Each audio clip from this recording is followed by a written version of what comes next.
वर्णानामर्थसङ्घानां रसानां छन्दसामपि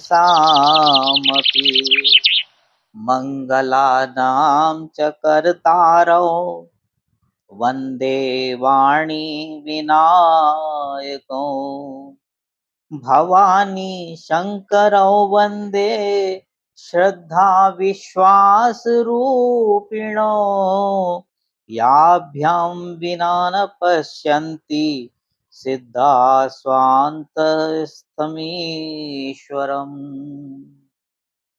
वन्दौ गुरुपद पदुम परागा सुरुचि सुवास सरिस अनुरागा अमीय मूरि मैं चूरन चारु समन सकल भवरुज परिवारु वंदौ प्रथम भरत के चरना जासु नेम व्रत जाई न वरना राम चरण पंकज मन जासु लुबुध मधुप एव तजै न पासु पुनि वंदौ सारद सुर सरिता जुगल पुनीत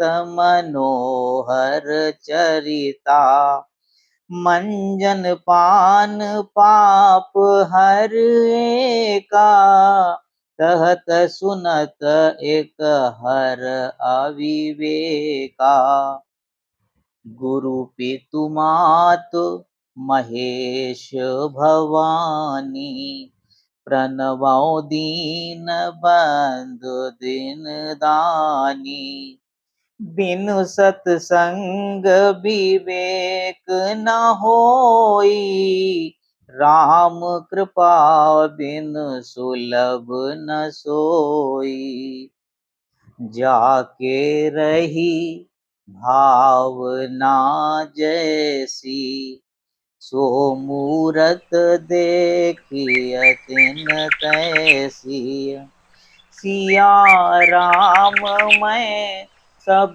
जग जानी करहूँ प्रणाम जोर जुग पानी वरनौ पवन कुमार खलवन पावक ज्ञान धन जासु हृदय आगार बसहि राम शर चाप धर। श्री रामचंद्र को जाते हुए और अयोध्या को अनाथ होते हुए देखकर सब लोग व्याकुल होकर उनके साथ हो लिए। कृपा के समुद्र श्री राम जी उन्हें बहुत तरह से समझाते हैं तो वो लौट जाते हैं, परंतु प्रेमवश फिर से लौट आते हैं। सबहि विचारु कीन मन माही राम लखन सिय बिनु सुख नाही जहाँ राम तहाँ सबुई समाजू बिन रघुवीर अवध नहीं काजू। सबने मन में विचार कर लिया कि श्री राम जी, लक्ष्मण जी और सीता जी के बिना सुख नहीं है। जहाँ श्री राम जी रहेंगे वहीं सारा समाज रहेगा। श्री रामचंद्र जी के बिना अयोध्या में हम लोगों का कुछ काम नहीं है।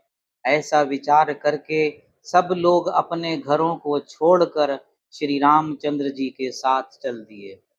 पहले दिन श्री रघुनाथ जी ने तमसा नदी के किनारे निवास किया।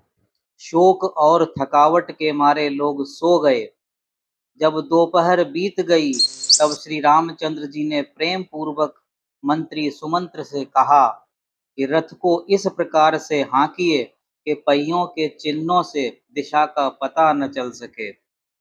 सुमंत्र ने वैसा ही किया। सवेरा होते ही सब लोग जागे तो बड़ा शोर मचा कि रघुनाथ जी चले गए। सीता जी और मंत्री सहित दोनों भाई श्रृंगवेरपुर पहुंचे हैं।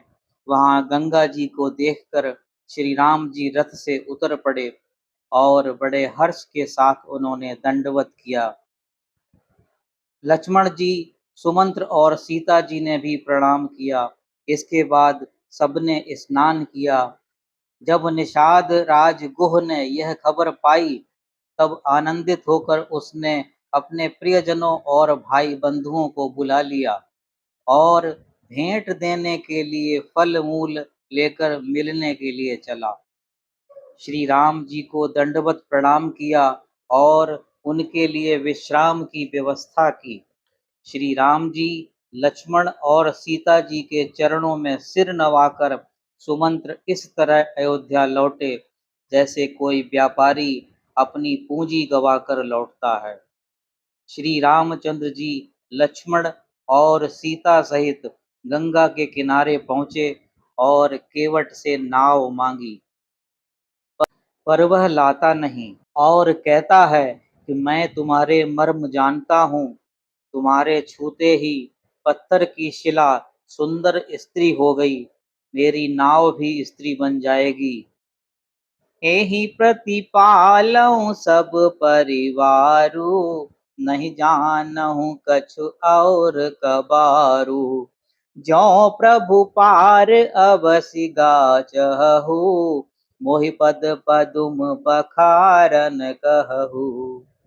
मैं तो इसी नाव से सारे परिवार का पालन पोषण करता हूँ, दूसरा कोई और धंधा भी नहीं जानता। हे प्रभु, यदि तुम अवश्य ही पार जाना चाहते हो तो मुझे पहले अपने चरण कमल पखारने के लिए आज्ञा दो। कमल धोई चढ़ाई नाव न नाथ उतराई, चाहो मोहि राम राउरियान दशरथ सपथ सब साची कहो। बरु तीर मारहु लखन पे, जब लगी न पाए पखारी हों। तब लगी न तुलसीदास नाथ, कृपाल पार उतारी हों।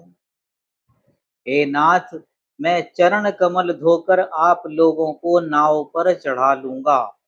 मैं आपसे कुछ उतराई नहीं चाहता। हे राम, मुझे आपकी दुहाई और दशरथ जी की सौगंध है, मैं सब सच सच कहता हूँ। लक्ष्मण भले मुझे तीर मारें, पर जब तक मैं पैरों को पखार न लूंगा, तब तक हे कृपालु मैं पार नहीं उतारूंगा। कृपा सिंधु बोले मुस्काई, सोई करु जेई तब नाव न जाई। बेगी आनु जल पाय पखारू, होत विलंब उतारहि पारू। कृपा के समुद्र श्री रामचंद्र जी केवट से मुस्कुराकर बोले, भाई तू वही कर जिससे तेरी नाव न जाए। जल्दी पानी ला और पैर धो ले, देर हो रही है, पार उतार दे। अति आनंद उमगी अनुरागा, चरण सरोज पखारन लागा। अत्यंत आनंद और प्रेम में उमंग के साथ वह भगवान के चरण कमल धोने लगा। चरणों को धोकर और सारे परिवार सहित उस चरणामृत को पीकर उस महान पुण्य के द्वारा अपने पितरों को भवसागर से पार कर फिर आनंद पूर्वक श्री रामचंद्र को गंगा जी के पार ले गया। राम लक्ष्मण और सीता नाव से उतरकर गंगा जी की रेत में खड़े हो गए। तब केवट ने उतरकर दंडवत प्रणाम की। सीता जी ने अपनी रत्न जड़ित अंगूठी उतारकर प्रभु को दी कि इसकी उतराई दे दो। जब प्रभु ने सीता जी की अंगूठी उतराई में देना चाहा, तो केवट ने व्याकुल होकर चरण पकड़ लिए और कहा कि आज तो मुझे भरपूर मजदूरी मिल गई। हे नाथ, हे दीन दयाल, आपकी कृपा से मुझे और कुछ नहीं चाहिए। लौटती बार आप मुझे जो कुछ देंगे वह प्रसाद में सिर चढ़ा कर लूंगा। फिरती बार मोहि जो देवा, सो प्रसाद मैं सिर धरि लेवा। आज की कथा को यहीं विश्राम देते हैं और कथा का समापन एक भजन के साथ करते हैं। मेरा आपकी कृपा से सब काम हो रहा है। मेरा आपकी कृपा से सब काम हो रहा है। करते हो तुम कन्हैया मेरा नाम हो रहा है। करते हो तुम कन्हैया मेरा नाम हो रहा है। मेरा आपकी कृपा से सब काम हो रहा है। मेरा आपकी कृपा से सब काम हो रहा है। पतवार के बिना ही मेरी नाव चल रही है। पतवार के बिना ही मेरी नाव चल रही है। हैरान है जमाना मंजिल भी मिल रही है। हैरान है जमाना मंजिल भी मिल रही है। करता नहीं मैं कुछ भी सब काम हो रहा है। करता नहीं मैं कुछ भी सब काम हो रहा है। करते हो तुम कन्हैया मेरा नाम हो रहा है। मेरा आपकी कृपा से सब काम हो रहा है। तुम साथ जो हो मेरे किस चीज की कमी है। तुम साथ हो जो मेरे किस चीज की कमी है।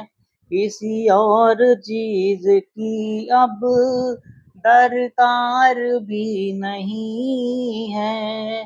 किसी और चीज की अब दरकार भी नहीं है। मेरे साथ से गुलाम अब गुलफाम हो रहा है। मेरे साथ से गुलाम अब गुलफाम हो रहा है। करते हो तुम कन्हैया मेरा नाम हो रहा है। करते हो तुम कन्हैया मेरा नाम हो रहा है। मेरा आपकी दया से सब काम हो रहा है। मेरा आपकी कृपा से सब काम हो रहा है। मैं तो नहीं हूँ काबिल तेरा पार कैसे पाऊँ। मैं तो नहीं हूँ काबिल तेरा पार कैसे पाऊँ। टूटी हुई वाणी से गुणगान कैसे गाऊँ। टूटी हुई वाणी से गुणगान कैसे गाऊं। तेरी प्रेरणा से ही सब ये कमाल हो रहा है। तेरी प्रेरणा से ही सब ये कमाल हो रहा है। करते हो तुम कन्हैया मेरा नाम हो रहा है। करते हो तुम कन्हैया मेरा नाम हो रहा है। मेरा आपकी कृपा से सब काम हो रहा है। मेरा आपकी कृपा से सब काम हो रहा है। मेरा आपकी कृपा से सब काम हो रहा है। मेरा आपकी कृपा से सब काम हो रहा है। बोलिए वृंदावन बिहारी लाल की जय। राजा रामचंद्र की जय। पवन सुत हनुमान की जय।